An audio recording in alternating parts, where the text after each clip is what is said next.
তো hey guys, good evening সবাইকে।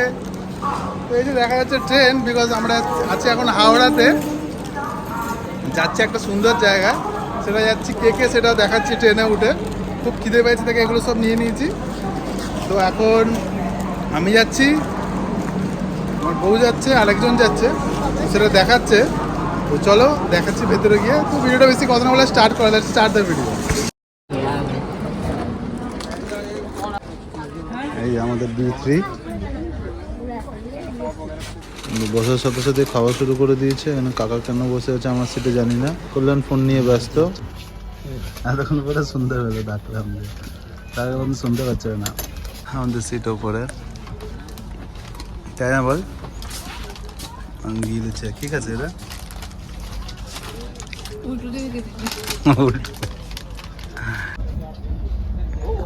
তো এখন আমরা বর্ধমানে চলে এসেছি। এখন মায়ের সাথে কথা বলছে। আরে ভাই বসে বসে ফোন দেখছে, ভালোই চার্জার আছে, সবকিছু আছে বসে। তো এটা হচ্ছে আজকে আমাদের ডিনার। এই যে আবার মিষ্টি নিয়ে এসছে,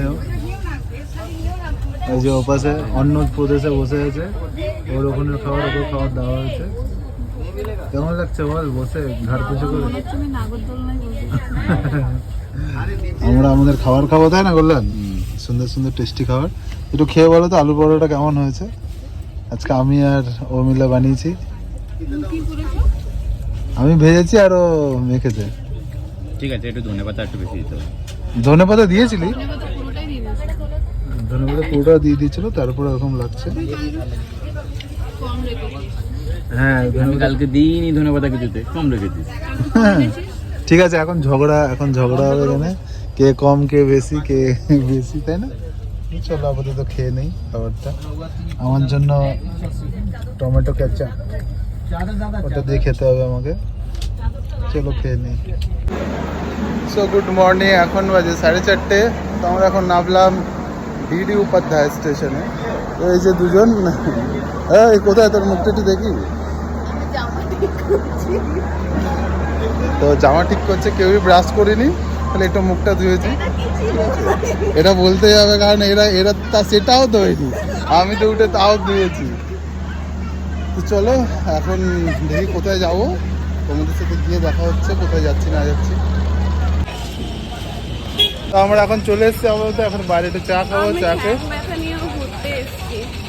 তো আজকে 15 আগস্ট, সেটা বলাটা এখনো হয়নি, বিকজ এটা বলার একটা সময় আছে, একটা জায়গা আছে। তো সেই জায়গা থেকে ভালো করে আজকের দিনটা ইন্ডিপেন্ডেন্সটা ভালো করে ফিল করবো, বাট করা হবে না। কলকাতার যে অবস্থাটা সবাই জানো আশা করি। তো চলো এরপরে কোথায় যাচ্ছে সেটা গিয়ে দেখা হচ্ছে। এই যে শুরুতেই আমাদের সামনে দর্শন পেলাম রবীন্দ্রনাথের মন্দিরে। এখানে এত ঘন্টা সবাই মানসিক করে আশা করি এখানে। তো দাদাকে জিজ্ঞেস করলাম, সে উনিও বললো হ্যাঁ মানসিক করে, তার জন্য সবাই দেখতেই পাচ্ছ। তো আমরা আস্তে আস্তে ওভার ব্রিজের ওপরে উঠছি, যে ব্রিজের ওপরে দিয়ে কার যায়, নিচ দিয়ে ট্রেন যায়। জলস্তর এতটাই বেড়েছে যে বোটিং করাও যাচ্ছে না, করতে দিচ্ছেও না। ওইটা পুরো ডুবে ছিল, অনেক জল, অনেক। So we are enter in Kashi. আর কিছুক্ষণের মুহূর্তে ব্যাস পৌঁছে যাব। এই যে এখানে চলে এসেছে আমরা বিশ্বনাথ ঘাটে। ওই যে এখানে কত ভিড় দেখতেই পাচ্ছ সবাই। আমরা রুমে যাইনি, রুমে না গিয়ে ডাইরেক্ট চলে এসেছি এখানে। এখানটা একটু ঘুরবো, ঘুরে তারপরে যাব। সবাই জল ঢালতে এসছে। তো এটা হচ্ছে কাশী বিশ্বনাথ মন্দিরের হেল্প সেন্টার। তো এখান থেকে সমস্ত রকমের টিকিট সংক্রান্ত, প্রসাদ সংক্রান্ত, মন্দির সংক্রান্ত সমস্ত কিছু হেল্প করা হয়। দাকসামেত ঘাটে এখন আমরা যাব। এই যে দেখতেই পাচ্ছ, এখান থেকে লেফট সাইড দিয়ে যেতে হবে। কত ক্রাউড দেখো এখানে।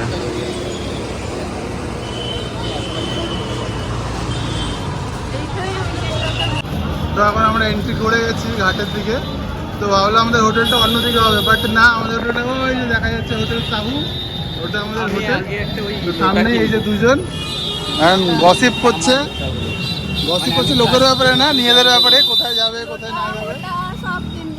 এই ঠিক আছে চলো। তো আমরা আজকে যাই আস্তে আস্তে। হোটেল থেকে রাখতে দেয় নাকি ব্যাগ ফ্যাগ, হোটেলে ব্যাগগুলো রাখতে দেয় নাকি দেখি। তাহলে ব্যাগগুলো রাখবো, রেখে তারপরে যাবো স্নান করতে। চলে যাই আস্তে আস্তে। তো আমরা ফ্রেশ হয়নি, জাস্ট ব্যাগপত্র রেখে বেরিয়ে গেছি। এখন গিয়ে স্নান করব।